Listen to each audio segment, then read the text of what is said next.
Every time I return home, I spray alcohol at the front door. Before the last ray of sunlight disappears, I seal the doors and windows with 6 cm thick steel plates, but I still dare not let my guard down. Every night, I sleep in the bathtub with my gun and Sam. This is the only place where we can feel a little safe. The world has been completely destroyed by the virus. Humans and animals have mutated. They have all become monsters that fear sunlight and have devoured the remaining humans. But I am still alive, one of the few with immunity. I always believe I am not alone. Therefore, every day I walk through the city streets with Sam, hoping to find other survivors. But all I find are empty streets. No signs of life, only me and those nighttime monsters. Sometimes I talk to mannequins, not because I'm crazy, but because the silence is suffocating. My name is Robert Neff. I'm a biologist. I've been using my blood to develop a virus vaccine. But today's experiment made a huge breakthrough. An infected mouse returned to normal. This discovery thrilled me, so I decided to proceed with the next phase of the experiment as soon as possible. I used my own blood as bait, quickly succeeded in capturing a female monster. The monsters that followed seemed to have a complex relationship with her. They seemed to be protecting her. Fortunately, the sunlight prevented them from getting close. I brought the monster to the lab and began human trials, but the vaccine had no effect. She began struggling and screaming like the other monsters. I had no choice but to inject her with a sedative and lock her in an isolation room, but I didn't realize this would bring me great disaster. The next day, I searched for survivors as usual,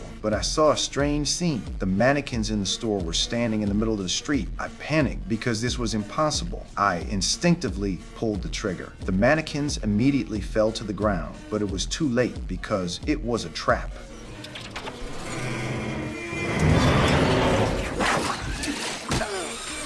I hit my head and quickly lost consciousness. When I woke up, the sun was about to set. Once darkness fell over the city, the monsters would emerge. So I struggled to cut the rope, but when I landed, I accidentally stabbed my thigh with the knife. I screamed, and my voice echoed throughout the city. Then I saw the monster release the infected dogs. The sunlight was my only protection, but it was fading quickly. I forced myself to retreat despite the pain, trying to reach for the handgun on the seat. As the last ray of sunlight disappeared, the infected dogs immediately charged toward me. Sam immediately stepped forward. I quickly grabbed the gun and fired all the bullets. Though all the infected dogs were eliminated, Sam was bitten. At this point, it could mutate at any moment. I took Sam home and injected it with the vaccine, but it was already too late. Now, I had to make a difficult decision.